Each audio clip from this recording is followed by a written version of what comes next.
I guess so. We need some Reddit to lighten the mood. So, I got reminded of malicious compliance. There's a malicious compliance thread, apparently. Malicious compliance, here we go. By the shorts and curlies. I work for a company that located individuals that didn't want to be found. As a lead investigator, I found systems and databases used in performing this work to be a complete mess. Nothing tied together and made a 10-minute process take an hour with the back and forth. I created a program that would pull all the information from different databases into one single platform, effectively eliminating 50% of the time required. Everybody loved it, including the VP, my direct supervisor, and the CEO, his supervisor, after using my program for about a year. Not only were they dependent on it, but specifically sourced other databases at a super high cost that were able to have their information pulled into the platform I created. When the time came for a promised raise, they said they couldn't do it. Maybe next year. You just saved them so much money and they don't have the fucking funds to give you a bonus that you clearly deserve. I explained how much I'd streamlined the company, saved them time and money, but they insisted a raise couldn't be met. So I walked into my office, removed my program from the server and quit on the spot. These are the consequences of your actions. Yeah, apparently couldn't have been that good if he wasn't worth a raise. To say things went to shit quickly is an understatement. They called me begging to reinstall my program, then resorting to threatening lawsuits. For what? It's his program. He wrote the code. Eventually, they did take me to court, and of course, I could prove I wrote the program, and they had no legal right to use it in my absence, so I won. On top of having to pay my attorney fees, they signed a contract with me to allow them to use my program via yearly contract for the exact amount my salary would have been had they given me a raise, all without me having to step back into the building ever again. So if by any chance you're reading this, Bradley, it's 84 degrees on the beach right now, but I have a margarita to keep me cool down. Oh, I love that so much. You never fuck with a skip tracer. Why did the CEO of a skip tracer company not know that? You hit the nail on the head. They got off cheap. You probably have something that's worth far more than your salary. You need to copyright and or patent your little program and the process behind it. First, set yourself up as an LLC, then do marketing or find an investor who can finance the marketing of your software. Good luck and have more fun on the beach. Yeah, this guy is really underselling himself. He is clearly really, really good at writing programs.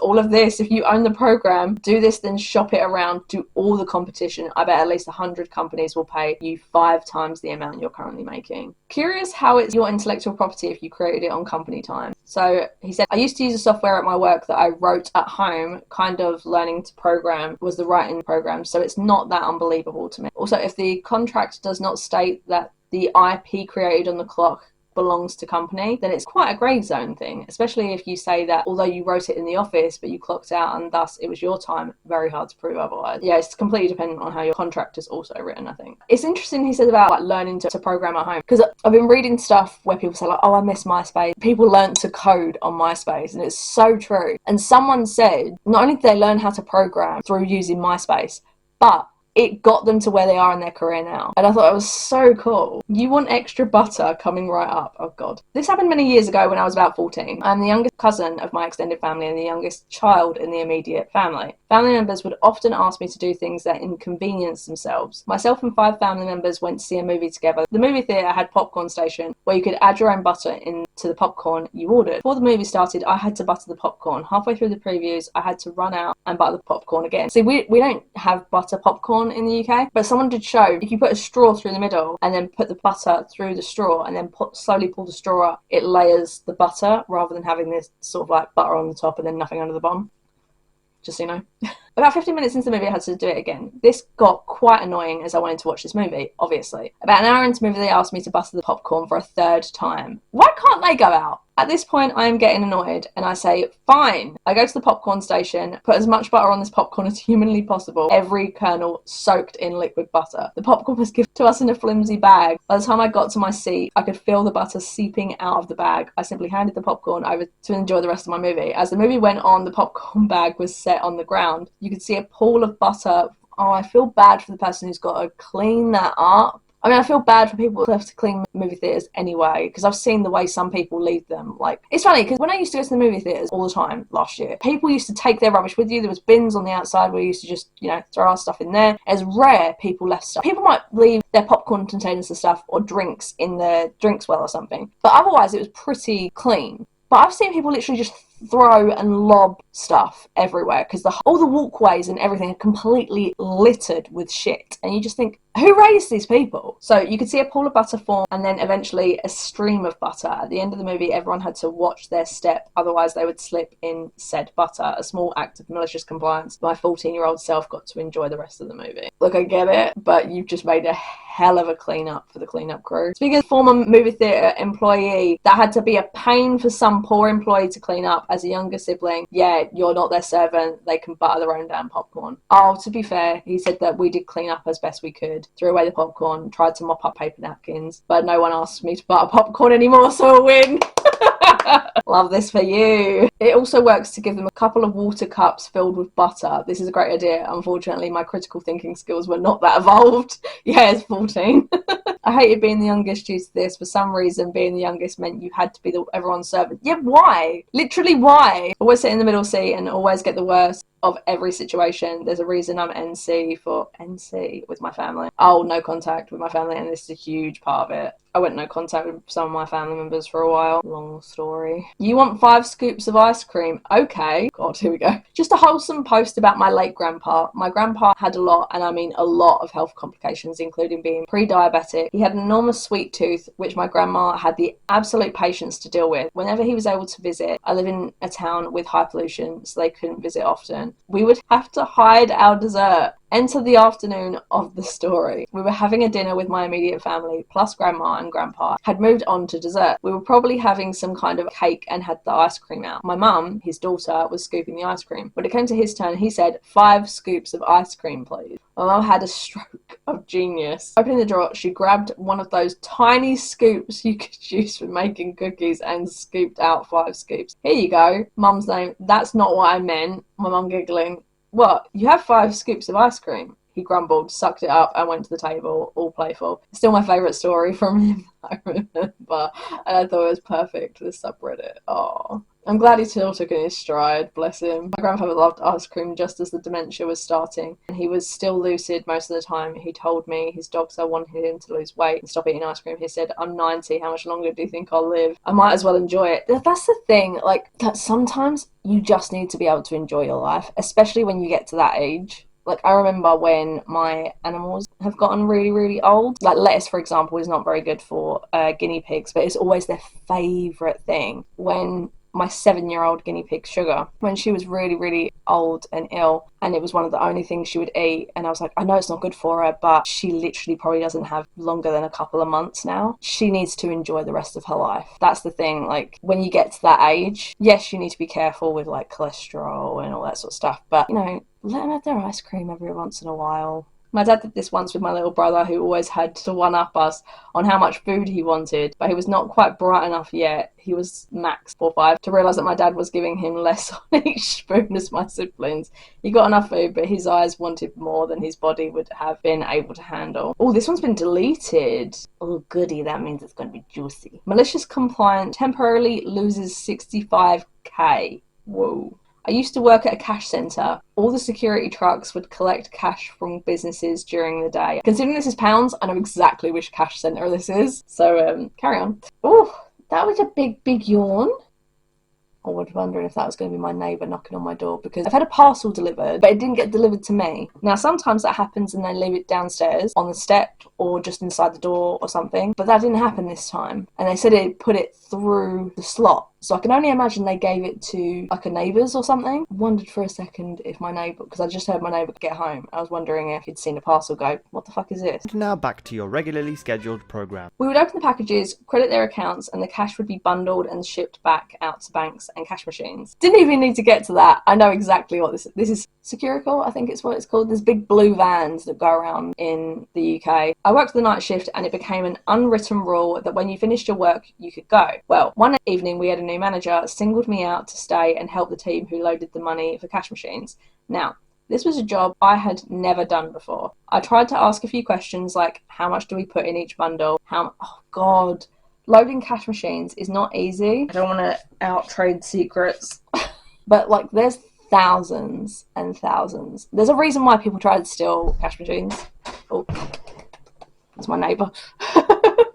Okay, yeah, so my point is, there's a lot of money in cash machines. This is a very important thing, and if he's never done that before, he should have had proper training. This is definitely not his fault. Because the thing is as well, you have to tell the cash machine you've put money in it, and if you fuck that up, for example, if you say you put 20k in a cash machine, and you actually put 10k in, like, the cash machine thinks it's run out of money before it has, and vice versa as well. If you tell it it's got more than it has, like, you can really fuck up the balance of a cash machine. Anyway, I tried to ask a few questions, like, how much do we put in each bundle? How much should we have in each box, only to be met with an aggressive no. Just put the cash in the box, it's not rocket science. No. You don't just guess how much you put in. Okay, you're the boss. So I put the cash in the box. When the box was full, I pushed the cash down and fit in even more. Yeah, that's the other thing. You're not meant to completely fill it. There's meant to be some, like, space for it to maneuver. I kept going until I physically couldn't put another note in and used all my weight to close the cash box. Well, it turns out they were only supposed to contain 100k, and the shit hit the fan. When they did the last checks, they thought they were 65k short. They ordered a full recount of all the boxes. When the one I had packed was opened, it practically exploded. There was cash everywhere. One of the girls who worked the section was stunned you could actually fit that much in one of the boxes. I would like to say I had the told you so moment of being confronted by that manager, but the manager said nothing, and once the boxes were repacked, I went home and I never got asked to cover that section again. Exploding box of cash for my birthday. That reminds me of, whenever I get a birthday card, I always think of my granddad, because he used to open a card and jokingly, so rather than open it like that, he'd open it like that. And he'd be like, oh, it's not one of the good ones. Because obviously, if you have like cash or like a voucher or something in it, you'd have it tucked in and it would flutter. He always would make a joke about that. Well, you were only following your training, which was fuck all, so ain't nobody gonna argue with that. Also, what is it like to have that much cash in your hands, or is it just a tool of the job? It doesn't feel like cash. As you can imagine, as I have some knowledge on this stuff, I've had a lot of cash in my lifetime due to jobs. It doesn't feel like cash because it's not yours. So you don't go, oh my God, there's so much money. But the first time I saw that much money, I was like, wow, that's a lot of money. But you become numb to it because it's, like I say, it's not yours. It belongs to the company. Literally, someone said it's just paper, can't do anything with it. Although, fun fact, in the centre they have vault with cages filled with cash. One night I counted that there was 135 million in that, which didn't include any of the cash that was processed on the cash floor. Yeah, I have to wonder if the manager got roomed by his boss over this. He would have. There's a reason why they had to recount everything. He should have known not to use someone in a different section. Right, I'm flabbergasted that a company that handles that much cash doesn't have stricter rules. Thing is, it depends when this was. Things have gotten better, obviously. Like, the more losses and things like that, the better controls you'll end up having, but for sure. We're going to finish on this one. We don't do refunds here. I was racing between things one day and didn't have much time for lunch. At the time, McDonald's wasn't absurdly expensive and one was on the way to my next stop. So I decided to hit the drive-thru so I could eat on the way. I placed my order for a medium McThing and got asked if I wanted a large, and I said no. When I got to the window to pay, the price seemed high, which I thought was odd, but maybe I just did the mental math on the taxes wrong or misremembered the price of the item. And the cashier didn't hand me a receipt. Weird as well, or whatever. When I got to the window to receive my food, it all clicked as they handed me a large, which I politely declined as I really had zero interest in paying $2 for more fries and soda. At this point, the manager appeared and stated, "We don't do refunds here." That was when I realised what was going on. Having worked fast food before, they were probably doing some sort of upcharge competition, ring up the most larges, and you, that manager, get a reward. I was slightly flabbergasted, but the manager repeated that nope, no possibility of a refund. I politely smiled and said, that's okay, I'll call my bank on speaker to do a chargeback. I'll tell you to talk to them since it's on speaker. You can just tell them you can't do refunds, and then proceeded to sit at the window calling my bank during lunch hour, a very busy drive-through. Yeah, no, you sound like a bit of a Karen. Turns out they can do refunds, and they can do them so fast they didn't even make it through the phone tree. And yes, I did file a complaint with corporate, but it's not like they actually do anything. That doesn't even sound like malicious compliance. Someone said that sounds like a malicious compliance story right here. That doesn't even sound like malicious compliance, though. The person made a mistake. They were really busy, so probably didn't want to do a refund at that time. So probably tried to, just get rid of you. But I don't know, like everyone said about the corporate thing. Like, I will say, just a quick story to finish off with of my own. This was probably like 3 or 4 years ago, but I remember when I went to my local McDonald's because I was like on the way back from something and I was like, I can't bother to cook when I get home. I'm just going to do the drive-through, grab some food and then eat it when I'm home because it's only like 5 minutes away, probably closer to like 10 minutes, but still. I'm a vegetarian and I got like the veggie burger with like the little red pepper things, which I really love, chips and a drink. Now, I can never remember what this veggie burger is called, so I always just say, can I get the veggie burger or the vegetarian burger? Majority of the time they understand what the hell I'm talking about. And what frustrated me actually was the previous time I'd gone, I was really impressed because they'd clearly just updated this drive-through, because they had the screen where when you're talking to the person for the drive-through,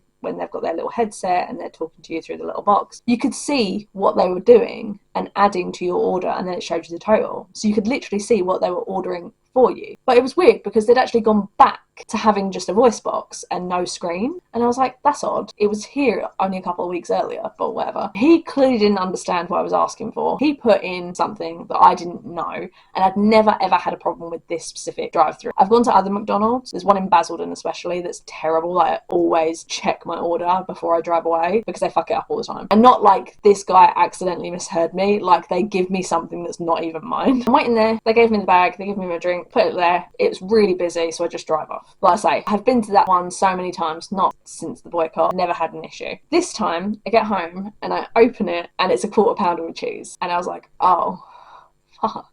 I eat my fries, drink my drink, have to throw this burger away because I don't eat meat and I haven't eaten meat for years, so it would actually make me sick if I tried to eat it. Like literally the smell of meat actually makes me feel sick now, which, side note, I was at a Frankie and Benny's a long time ago. They gave me a burger which was meant to be a mushroom burger, like a mushroom instead of a burger patty, and literally I picked it up like to take a bite and I could smell the meat immediately and it made me feel ill, so I had to send that one back. But anyway, so I was just like, well, I've just wasted at least £3 or £4. So I sent like a complaint via email to McDonald's and said, normally this specific location is really, really good, so I didn't think to check my bag. I mentioned the fact that I don't know why they'd upgraded from a screen to back to a voice box, because that literally would have gotten rid of this whole issue because I would have seen what they'd put on my order. They, obviously a huge company, so they just sent me a voucher. When I went to use the voucher, I don't know, so many months later or whatever, the girl hadn't really seen one before, so she asked her manager to come over and sort it out. She put a credit on her system or something. It was like a £5 voucher, for example, and what I ordered was like £9.80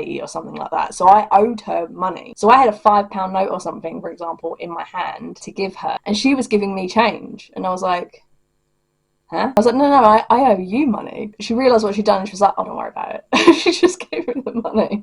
So I basically got 2 credits from that. But anyway, yeah, I hope you guys like this video. If you do, make sure to just like and subscribe if you feel like it. I'd really appreciate it. I try to post every Sunday. I'm really trying to hit that Sunday mark because you guys seem to be liking having them in your recommended for like Monday and Tuesday. So I hope that schedule is working for you guys. But I hope you enjoyed the video and I hope to see you in the next one.